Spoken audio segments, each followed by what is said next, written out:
First question is, do you think America is great?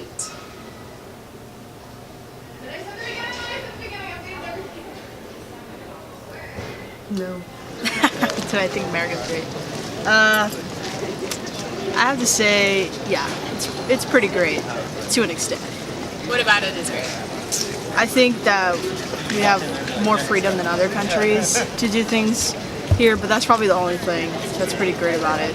You know, I'm able to go to school, you know, I'm able to vote, I'm able to do all these other things, and in other countries I probably couldn't be able to do that. But that's probably the only thing that I really like, is the freedom of doing things. So my first question is, do you think America is great? Were you already filming? Yeah. Ok, alors oui, je pense que l'Amérique est super, c'est pour ça que je suis ici. J'aime beaucoup le côté ambitieux de la France et le fait qu'il est possible de faire ce qu'on veut. Oh, de l'Amérique, pardon. Il est possible de faire ce qu'on veut à partir du moment où on s'en donne les moyens. Voilà. Et vous? Yes, I think America is great. That's why I'm an American citizen now. America. America, hell yeah. No, I don't know. Just the fact that I always tell this, but America is basically just a lot of countries put together into one place. It's like the land of many immigrants, and you always find a place where you can just call home. As soon as I got here, people just made me feel welcome and all that. That's why I didn't feel any. I actually felt like I was part of something for once, because I've been traveling about and all that, but America was really where I felt that I don't know how to explain that. Okay. So the first question is, do you think America is great? That's a hard question. Yeah, I think so. In what ways?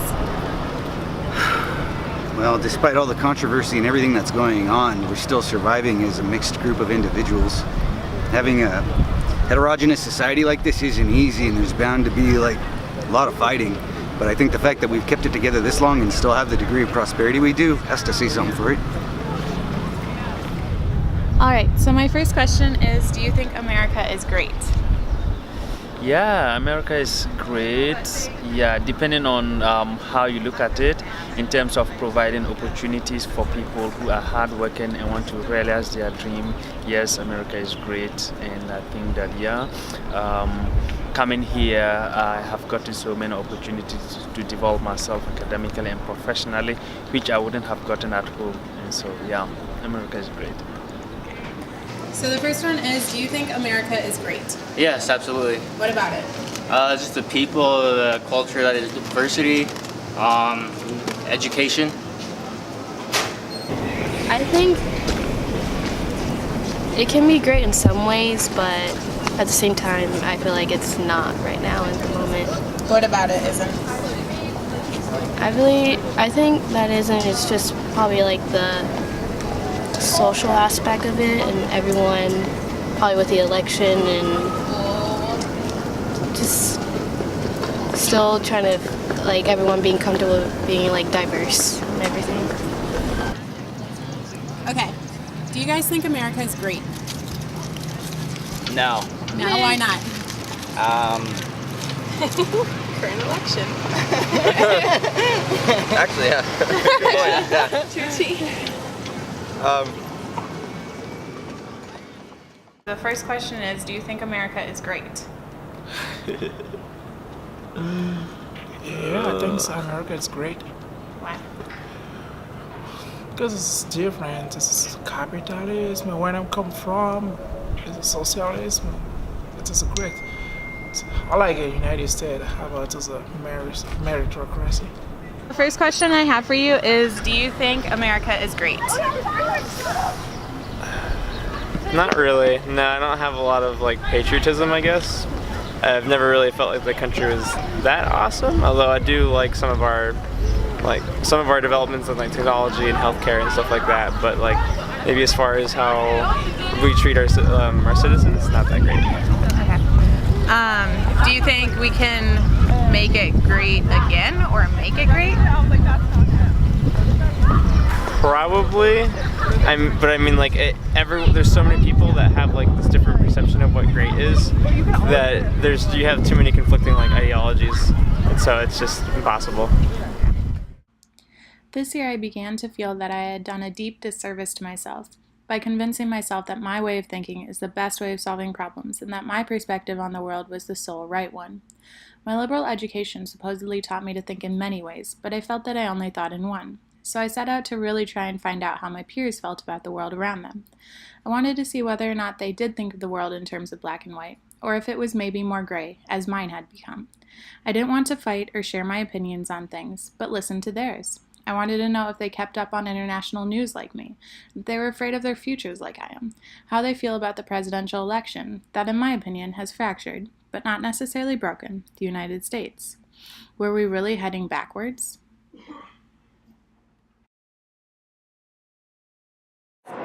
This country has potential, I guess, but I've never seen it ever, so not really. Because I feel like there's a lot of inequality, especially in terms of income, and the fact that like the top 5% or whatever is growing, and there's still a ton of the middle class who aren't growing, and as well as the lower class. And there's also a lot of poverty in the suburbs and the city right now, and I feel like the only way a lot of times that's being solved is through development, where they just tear down those neighborhoods, and that results in gentrification, which I don't believe is necessarily the right solution in a lot of places. So I just feel like America has too much inequality right now to be considered great. I would sit in classes with a Socratic seminar method, listening to people complain about how our immigration system is broken, but not pose solutions or go out and do anything about it. I would listen as my peers would get angry and upset at anything that wasn't what they believed was right, without listening to what they think is wrong. I began to sit back and realize that maybe I wasn't surrounded with an environment that was open and free, but rather one where the more liberal ideas were those that shaped the campus, and ultimately left those who had different ideas or beliefs alone in a hostile environment. Was I really in an inclusive learning environment, or was I just in the majority, leaving a minority of different-minded students out? Were there those who didn't feel free? Are there dimensions to this freedom? I mean, I guess I feel free in the sense that I don't feel as though the government or some higher power is telling me what I have to do with my life. I feel like I do have choices about what I want to do and where I want to go. If I want to move away, no one can tell me I can't. If I'm interested in pursuing my own passions, there's no one telling me I can't do that or that I shouldn't do that. So for me, I see freedom as more of a personal freedom. Do you feel free? For the most part, although I do feel like my freedoms are being taken away slowly. I mean, with all the, a lot of like this, sort of like the snooping the NSA is doing and stuff like that's getting really creepy, and a lot more with technology and stuff like that. It's just, we're slowly losing our privacy. Do you feel free in your day-to-day life? I do. I don't feel oppressed. I don't feel like anyone's watching me. I feel like I'm living my life the way I want to. As a straight white female, I'm very privileged. The only time that, I don't, for the most part, I feel free, like pretty free. I've had very good opportunities, so. So my friend Will Slattery wrote this essay. If I can find it for you, I'll give it to you if you want it. But it's about what it's like to be gay in 2016. And right, I'm gay, and I present as cis. I present as straight. I pass very easily. And I'm white, and I come from a wealthy family. So my privilege, I have much more privilege than other people who are gay, or, in any other marginalized population. But what it's like on a day-to-day basis is what he says is closets on closets on closets. You have to come out over and over and over again. So for example, when students come into my office and they remark on my engagement ring, I then have to say that my fiance did a great job, and then they ask about him. And then I have to come out, right? I have to come out when, someone comments on, what my wedding, they ask me what I did over Thanksgiving break, which I went wedding dress shopping. So I have to come out again. I had to come out to my landlord when my landlord realized that Leela and I were moving in together in the same house and didn't understand why. Like, he thought we were best friends. No. So it's just closet on closet on closet, and that's limited freedom, or I guess a limited feeling of acceptance maybe too, which I think could be linked to freedom. As a white, comfortable, cis, gay woman, I think that there are other people with much more limited freedoms. For example, when I drive through all of the border patrol stops in Arizona, they look at my face, they see my eyes are blue, they let me go. Whereas if I'm in the car with my friend Miguel, they're gonna stop us, and they've stopped us before, and things get awkward. Yeah. I had so many opportunities here, school, work, and mostly about education. You can live your dream. Yeah, you can also live your dream, live happy, live freely, Freedom, Yeah. whatever you want. I guess. Do you feel free in your day-to-day life? I do. In what ways? I'm safe in my home. I have very few worries about being bombed or about being shot in my day-to-day life. I worry as much as any woman about sexual violence, but I live in a safe neighborhood. I live in a white neighborhood, and I recently found out that my neighbor's house was actually broken into, which surprised me. But it also didn't make me scared, and I think that in part the fact that I don't have to worry on a day-to-day basis that my bodily integrity is going to be violated gives me an enormous amount of freedom. I earn a wage that means I have enough to eat every day. It means I have health care if I need it. I am able-bodied, and so I can ride my bike around. I don't own a car. I have to pay my bills, I have to pay my rent, I have to come to work every day to continue to have that safety net, but I'm single, I'm childless, I've never felt like I have to do those things to be free. I have my own bank accounts, I have my own lines of credit. For the most part, yes.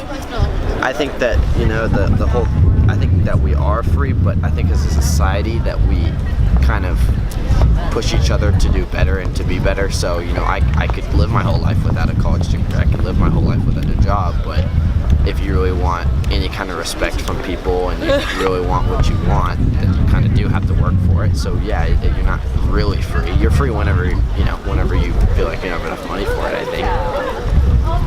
But if I were to manage my time more, I would be free.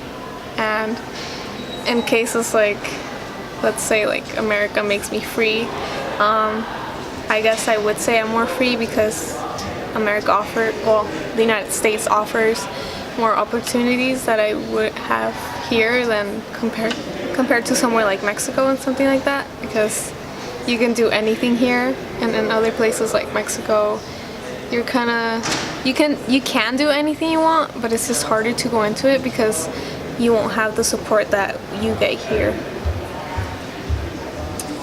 Okay, yes, I'm free in a sense, in a way, but I think freedom depends on the person and then also their social status, I would say, because in general society will, kind of do something in a way that limits you to do certain things.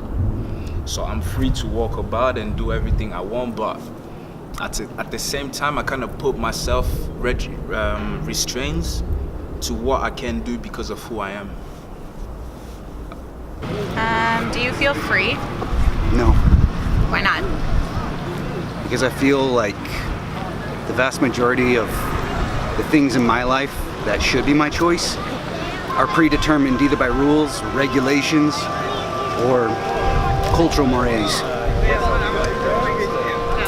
I'm not free to do everything that I want to because I have responsibilities. So I wish I could go to San Francisco every weekend, but I can't because I have papers to grade or papers to write, and I can't afford it. Yes, I'm free, but no, I'm not, because when you're a grown up, you have things to do. Freedom, I have decided, is hard to define, harder than I initially thought. Every one of my interviews posed a different type of freedom than I had anticipated, and the range of personal freedoms astounded me. To me, freedom was always somehow linked to happiness, and as the year continued on, I grew more scared of my future in post-college life. Would I get the job I wanted? Would I make enough money? Would I be happy or free? How would you describe the feeling you get when you imagine life after college? Scary and exciting. What do you hope to have, to be, or to feel in the future? I hope to feel security, not just financially, but with my happiness. I want to make sure I'm doing something that I like to do. I don't want to just settle in a job that I hate, so just some sort of security. I feel a little overwhelmed sometimes just because there's so much to do and to learn about how to survive in the real world once you're done with school. But excited also to see what the future brings. How would you describe the feeling you get when you imagine life after college and into the future? Trepidation. Why? Mostly because I don't know if there's going to be a job for me in the future, and also I don't know what's going to be happening. I mean, we have international political rivalries with countries that have nuclear armaments. We have constant warfare, and we have constant conflict here at home. I just sort of worried about the future in general.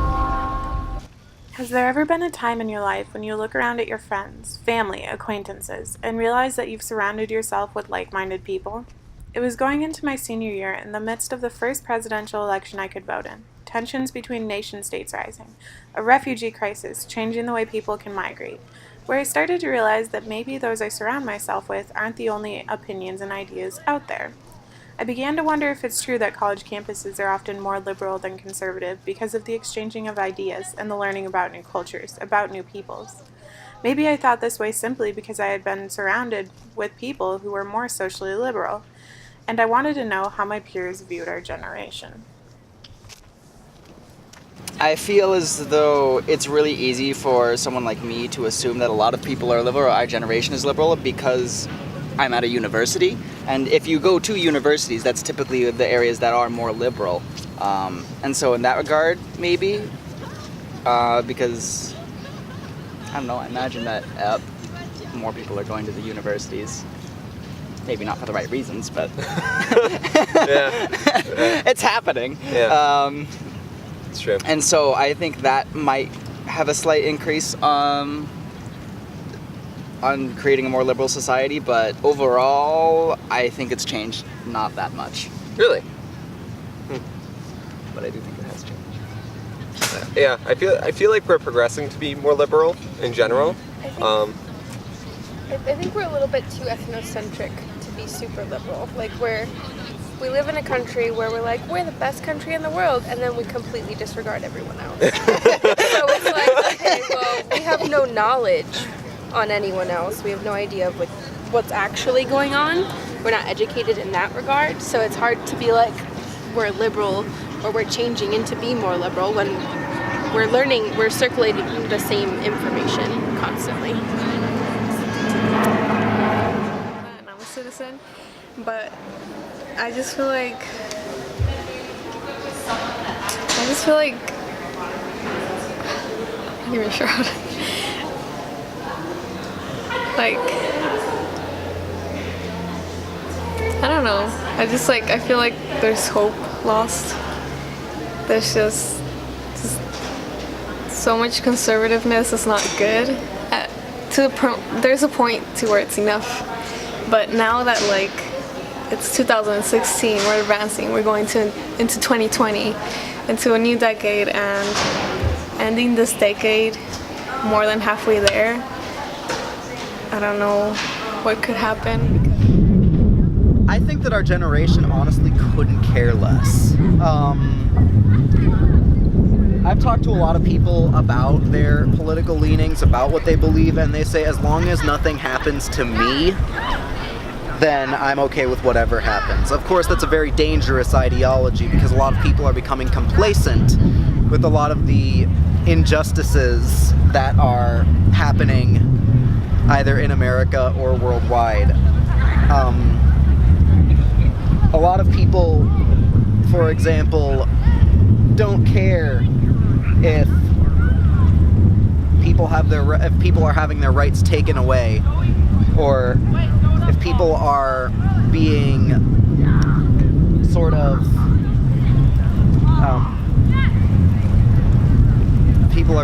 suppressed at the hands of the majority. For example, a lot of people believe that America should be a true democracy instead of a representative republic like we are. So I think that a lot of people, with their lack of understanding of history and their lack of understanding of our current political system, tend to lean in a direction that favors themselves more than anyone else. And I think that there's a mix of conservative and liberal beliefs in that selfishness. But honestly, I think that most of our generation just couldn't care less. Either way. I think generally more liberal, but I've had the benefit of moving from a state that was kind of turning more red in central Missouri to coming down here to a state that was very red, kind of turning a little more blue, especially in a county that we're in here in Tucson that is the bluest county in all of the state. So my opinion based off of the observances I've had may be biased, and that just from what I've seen as I've come to observe those things, I see our generation as being more liberal, but hopefully that is also the case. Okay, awesome. Is our generation more liberal or conservative, and in what ways? I think our generation, because of where we were during the recession, I know like my group of friends, the recession happened in our junior year of high school, so suddenly a lot of our college tuitions were threatened. I know I had dreams for going to a bigger, probably more expensive school than I ended up going to. My parents lost a lot of money. So I think largely it is a fiscally conservative generation because of that fear that suddenly everything could be lost. Not to mention, in addition to a bunch of my friends losing potential college tuitions their junior year of high school, they lost job opportunities in high school and college because, I lost a job I had every year in high school and middle school, my junior year of high school, the end of my junior year of high school, because it was gone. They didn't have the money. And it was the same thing when a lot of my friends left college. They had trouble finding jobs. And I think largely I think we're a fiscally conservative generation because of that fear. I think we're socially liberal. And the reason I say that is because, and maybe it's because I've surrounded myself with people who are socially liberal, because I've slowly deleted everyone on Facebook who I think is a racist, homophobic asshole. I will say I think our generation is more socially liberal because they have been exposed to more others than past generations. It's become more of a goal of colleges across the United States to have a diversity component. Whether or not it actually works is a great question, because students complain about it all the time, and as at this school, culture and resource centers are underfunded vastly. But I will say that I think because there's a little bit more pride in who you are, pride as someone who's gay, pride as someone who's trans, pride as someone who is black, pride as someone who is, an immigrant. I think that's more talked about. It's more of an identity, and therefore people, especially white people, are forced to reconcile with it. So I think that in general, I will say that following this election, a lot of people who I didn't expect to be liberal and aware of the effects of this presidency on other people have been very aware, posting all over Facebook, on Pantsuit Nation, everywhere. So I think that we're probably slightly more socially liberal than other generations, but definitely fiscally conservative. And then last question is, do you feel like our generation is more liberal or conservative, and in what ways? Ooh, our generation. Liberal because in every change that I've seen in our country moving towards more progressive views, it's always started by younger people, by our generation. and that just has to do with in what ways, in many different ways, in social ways, in the way in which we react to other people is much more liberal, I would say. Much more progressive. I feel like I can't give an objective answer on that because I only hang out with liberal people and I have a liberal degree. Oh, in general, I would say we're more liberal, but then there's like the random outliers that either have been raised by their parents to be more conservative. But like I've liberal parents, a liberal parent, and have liberal friends, so that's all I encounter.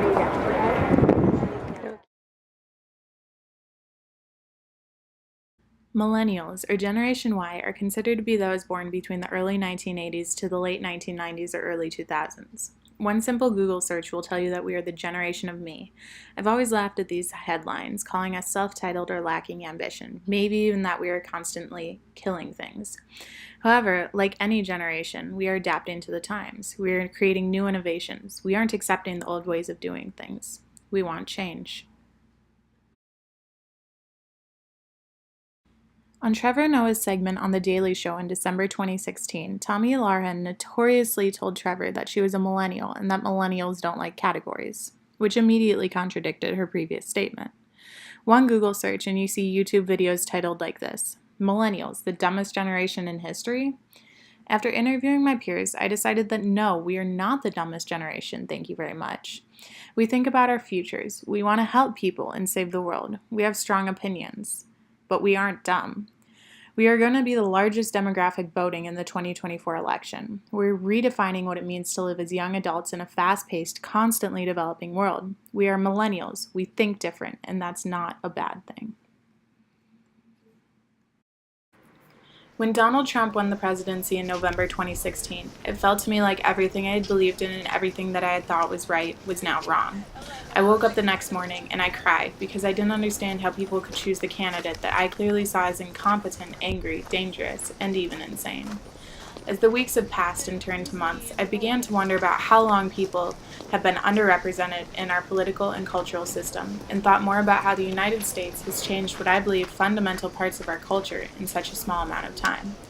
Then I thought about how change happens. It doesn't often happen in large sweeping motions, but rather as one person feels that they don't have a voice, and that spreads. We've seen it in the Deep South, the sweeping plains of the Midwest, even in the heart of an almost social democracy in its own right, California. So what does this mean when thinking about my home for the past 4 years, where I've learned so much about myself, about the world? I think it means that not everything is as straightforward as we are taught to believe. The world never works in terms of black and white, and while I've surrounded myself with like-minded people who share similar opinions as mine, so too have those who have the exact opposite ideas and opinions. These interviews represent a small percentage of the University of Arizona campus over the 2016-2017 school year, and I've learned more about my peers doing this project than I did about them through my classes over the past 4 years. I'm not afraid.